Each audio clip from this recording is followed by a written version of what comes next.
The next topic we'd like to cover is local traffic on the bypass. Going back to Caltrans' projection of 721 vehicles per hour projected out 20 years to the year 2028, the next question is, how do we get from 721 vehicles per hour of interregional traffic to 1,350 vehicles per hour that was used in the environmental impact statement? And the answer is local traffic. Caltrans nearly doubled the amount of traffic on the bypass by assuming lots of locals would use the bypass to get from one end of town to the other, or to use other routes. The letter we received from Caltrans explaining this model included a schematic diagram as shown on the top and a chart shown on the bottom about where traffic was coming and going and how much they contributed to the total traffic on the bypass. The letter we received was only for a 4-lane version of alternative C1T, not the modified J alternative that's being constructed right now. The difference is that the northern interchange for the alternative C1T was an additional half-mile north of the Quail Meadows interchange, which is being constructed now. And as Caltrans explained in the letter, this means that fewer amount of local traffic would opt to use the bypass in alternative C1T than they would for modified J. And that means all the numbers that they generated in the bottom half of this slide are going to be much higher for the J alternative, which is being constructed now. Also, the letter we received only included an analysis for the northbound lane, not the southbound lane, although we could probably assume that the numbers would be similar. In the letter, Caltrans explained that this was a time savings model. In other words, if a traveler had the option of going through town or taking the bypass, they would opt for the version, or they would opt for the route that would save them the most time, even though it might be a longer distance. While this may or may not be true, we think this is actually a reasonable and objective assumption, and we've used the same assumption in our analysis. To make the chart on the bottom right-hand corner a little bit easier to see, we blew it up and rearranged it to make it a little more easy to understand. This chart shows the left-hand column is where traffic is originating from, either A or E1. The middle column is where the traffic is going to, and the right-hand column is the vehicles per hour generated by each one of those origin-destination combinations. So if you look at the top schematic, the two blue dots show point A and point B, which are then indicated in the table below. So traffic originating south of Willits at point A and destined for points north of Willits, point B, this would be the true interregional traffic, Caltrans said would be 383 vehicles per hour. Again, that's projected out to the year 2028 and for alternative C1T, not the modified J. For traffic originating south of town, point A, and headed to Brook Trails, point D, Caltrans estimated that would amount to 87 vehicles per hour. For traffic originating south of town and destined for somewhere presumably south of Sherwood Road, let's say Commercial Street, that would be 75 vehicles per hour generated by that origin-destination combination.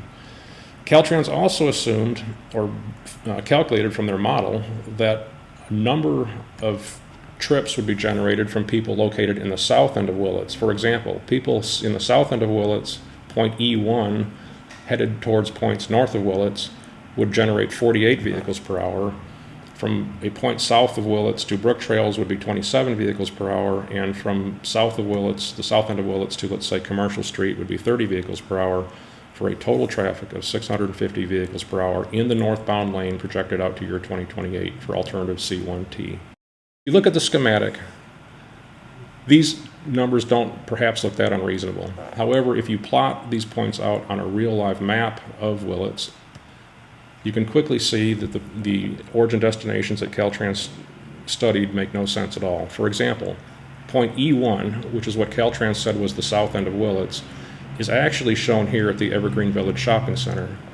We use this because the Evergreen Village Shopping Center is the southernmost point in Willits that would generate any significant levels of traffic at all. So Caltrans analysis is suggesting that someone shopping at the Evergreen Village Shopping Center and returning to Brook Trails would opt to drive 2 miles south to the south interchange of the bypass, get on the bypass, drive 4.5 miles north on the bypass, get off on the old Main Street and drive an additional mile south to get on Sherwood Road and go home to Brook Trails. This would require 7.5 miles of driving instead of just turning right out of the Evergreen Village Shopping Center, traveling about 2 miles through town to get to Sherwood Road. No one in their right mind would choose this, and yet Caltrans' model showed that a significant number of people would opt for this origin or opt to use the bypass rather than to go through town. To quantify this, we actually did our own traffic study. We use highway capacity manual calculations for average travel speed on the segments between the traffic lights and the interchanges, and we used highway capacity manual calculations to calculate average intersection delay. We then had a team of people who took times of going through Willits to field validate and calibrate the model we developed. This was done over a period of about 10 days, and most of our data was between 2 o'clock p.m. and 7 o'clock p.m., which covered the peak hours. Our model shows very different results than Caltrans' modeling. The delta time column shows the difference in time between a driver opting to go on the bypass versus a driver opting to go through town. A negative indicates it would be faster to use the bypass. A positive indicates it would be slower to use the bypass. So for example, from point A to point B, this is the true interregional traffic. Using the bypass instead of going through town would save about 4 minutes and 1 second to the average traveler. We agree that interregional traffic would in fact use the bypass, and we projected that this would generate 298 vehicles per hour in the northbound lane. From people going from south of Willits to Brook Trails, this would be Brook Trails commuters returning home in the evening, we calculated that using the bypass would save roughly 16 seconds. While this is not a significant time savings, we feel that just psychologically most Brook Trails residents would opt for this if the option existed.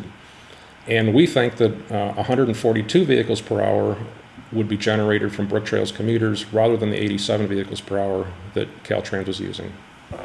However, for all other options that we studied, that includes from south of Willits to, let's say, Commercial Street, it would take a minute longer using the bypass, and using a time savings model, the same methodology Caltrans used, we do not think that any significant numbers of local residents would opt for this. Same thing goes for traffic generated towards the south of Willits, which again we assume to be the Evergreen Village Shopping Center. From point E1 to B, for example, would take a minute and 39 seconds longer. From E1 to D, this would be from the Evergreen Village Shopping Center to Brook Trails, it would take 4 minutes and 20 seconds longer to use the bypass than it would to go through town. And from E1, the Evergreen Village Shopping Center to, let's say, Commercial Street, it would take 6 minutes and 7 seconds longer to use the bypass than to go through town. We do not understand how Caltrans modeling could have concluded that drivers faced with these origin destinations would opt to use the bypass because it would save time. This raises serious questions about the accuracy and the validation of Caltrans' model. Our conclusion is that a reasonable projection of traffic on the highway, on the bypass, would be 440 vehicles per hour in the northbound lane, based mainly on regional traffic, interregional traffic, and Brook Trails commuters. In summary, we believe that a reasonable estimate of total traffic on the bypass, projected out 20 years, would be somewhere between 750 and 800 vehicles per hour, not 1,350 vehicles per hour that Caltrans projected.